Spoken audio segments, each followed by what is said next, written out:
नमस्ते प्यारे दोस्तों।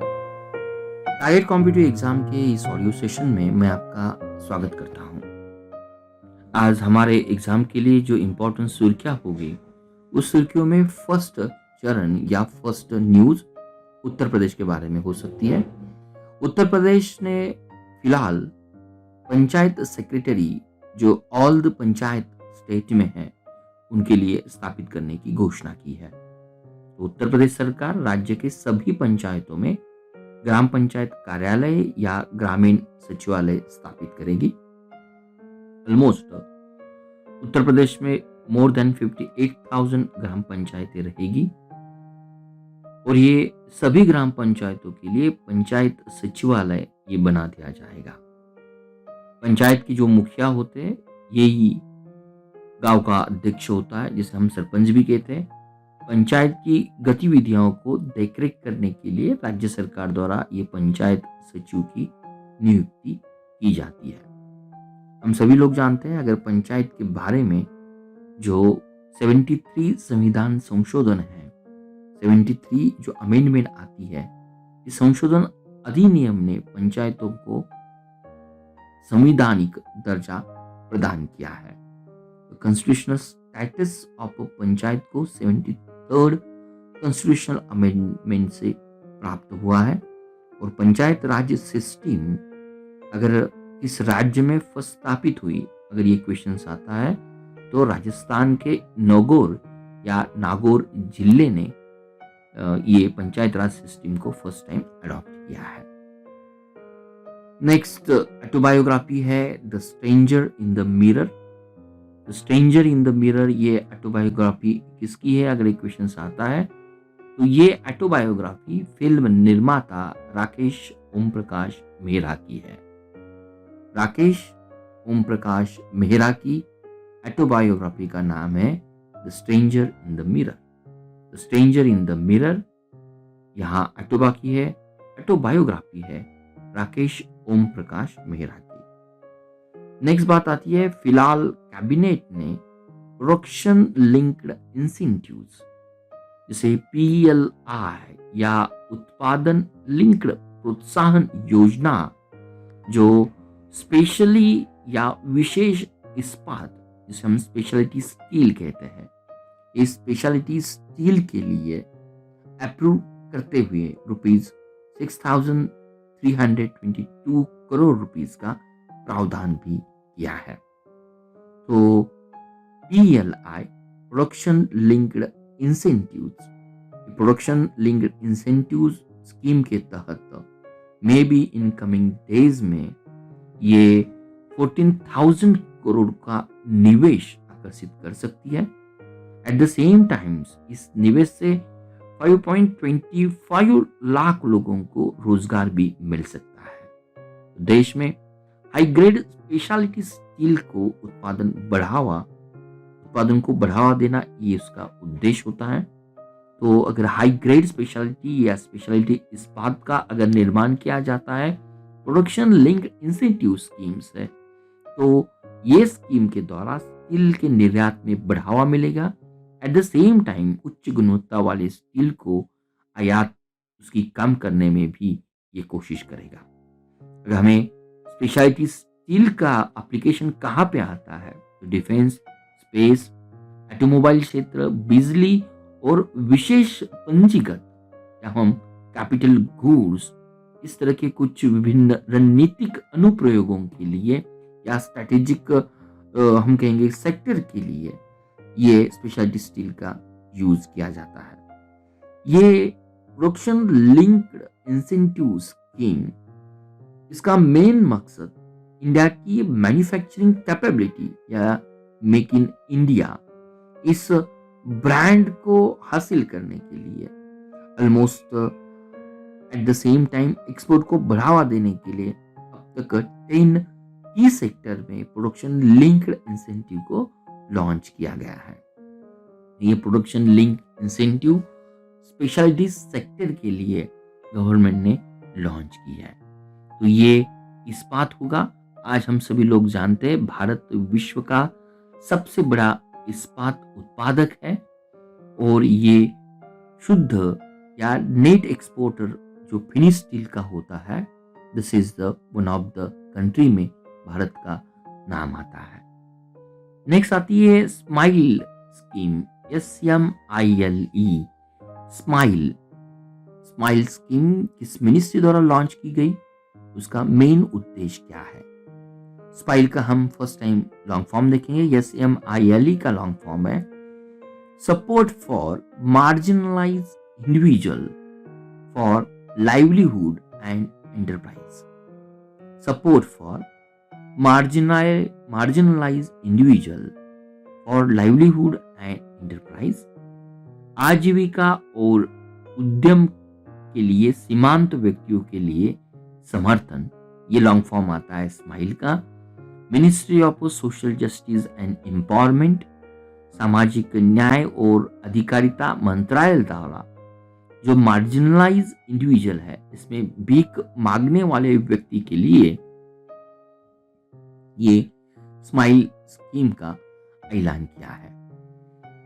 Smile support for marginalise individual for livelihood and enterprise, इस ऑब्जेक्टिव का मेन पर्पस या मेन उद्देश्य यहां भिखारियों के व्यापक पुनर्वास के लिए योजना बनाना, एट द सेम टाइम्स भिखारियों का पुनर्वास, चिकित्सा सुविधा, परामर्श, शिक्षा और कौशल विकास को प्रदान करना, ये भी उसके कुछ ऑब्जेक्टिव्स हैं। सामाजिक न्याय मंत्रालय ने 10 शहरों में भीख मांगने वाले व्यक्तियों को व्यापक पुनर्वास पर एक पायलट प्रोजेक्ट भी शुरू किया है। तो अगर ये क्वेश्चन आता है कि भारत में सबसे बड़े भिखारियों की संख्या किस स्टेट में है, भारत में पश्चिम बंगाल में भिखारियों की संख्या सबसे अधिक होती है। यहाँ पे स्माइल प्रोजेक्ट ये भारत सरकार की सामाजिक न्याय और अधिकारिता मंत्रालय द्वारा भीख मांगने वाले व्यक्ति के लिए ये स्कीम स्टार्ट की है। स्माइल का long form support for marginalise individual for livelihood and enterprises. Next बात आती है 23 जुलाई।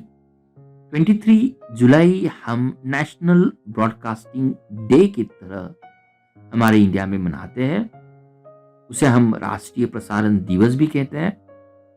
तो 23 जुलाई 1927 को भारत में पहली बार रेडियो प्रसारण की एक निजी कंपनी जिसका नाम इंडियन ब्रॉडकास्टिंग कंपनी था, उसके तहत बॉम्बे स्टेशन और बाद में कलकत्ता स्टेशन से कार्यक्रम प्रसारित हुआ करते थे।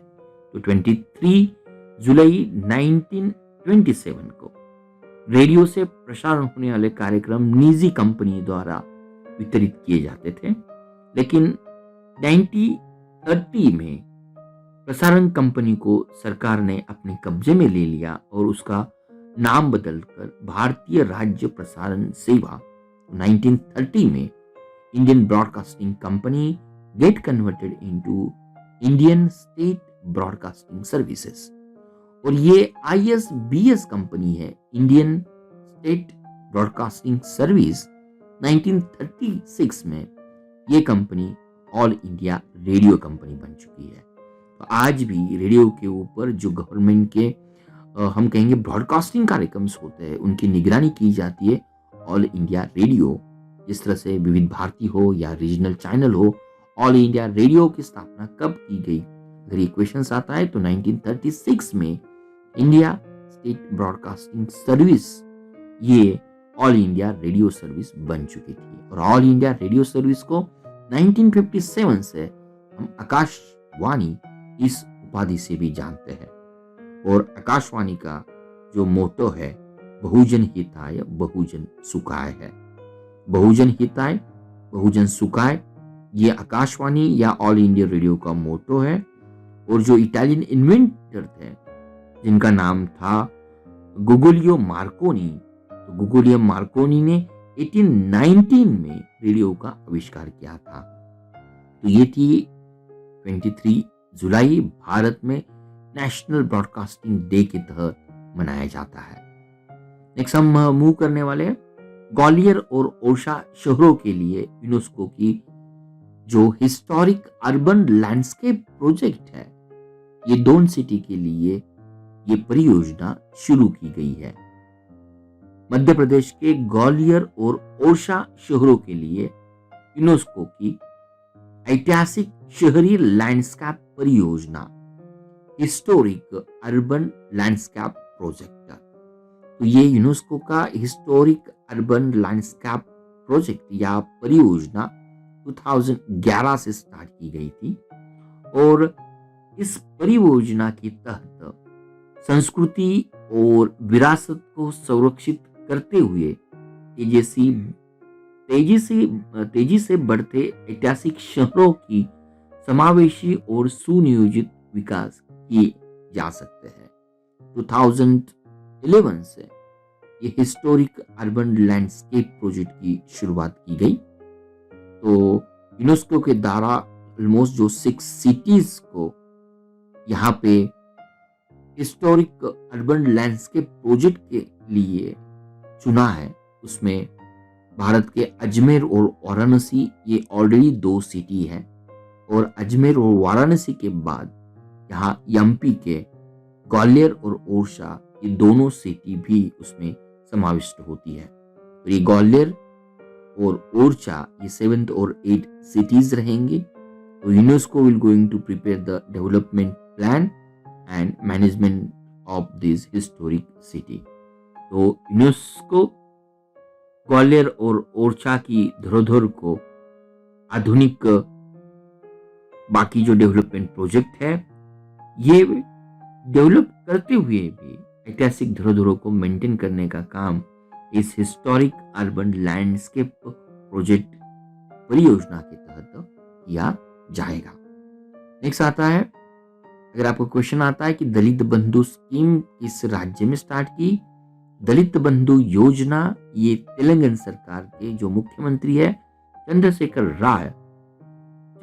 राव ने पायलट आधार पर हुजराबाद विधानसभा क्षेत्र से तेलंगाना दलित बंधु, जिसे पहले दलित सशक्तिकरण योजना के रूप में जाना जाता था, उनकी इस परियोजना की उन्होंने शुरुआत की है।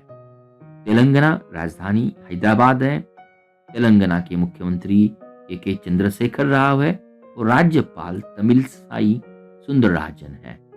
और केरल ये भारत का 11वां सबसे बड़ा राज्य है और 12वां ये सबसे अधिक आबादी वाला भी राज्य है।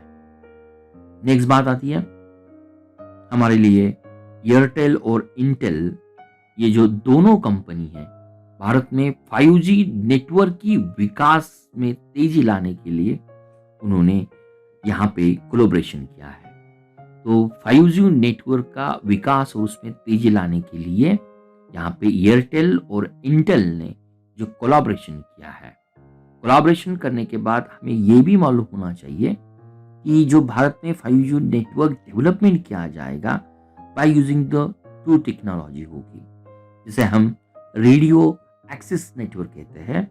लेकिन जो फर्स्ट टेक्नोलॉजी होगी ये वर्चुअलाइज रेडियो एक्सेस नेटवर्क होगा और दूसरी ओरन, उसका मतलब होता है ओपन रेडियो एक्सेस नेटवर्क। तो एयरटेल की 5G जो सर्विसेज है, एयरटेल और यहाँ पे Intel both the company make in India ये जो प्रोजेक्ट है इसके तहत भारत में 5G सेवा तेजी से देने के लिए कटिबद्ध होगी और एक world class telecom infrastructure local partner के साथ देने की ये सुविधा भी इसके लिए काम करेगी।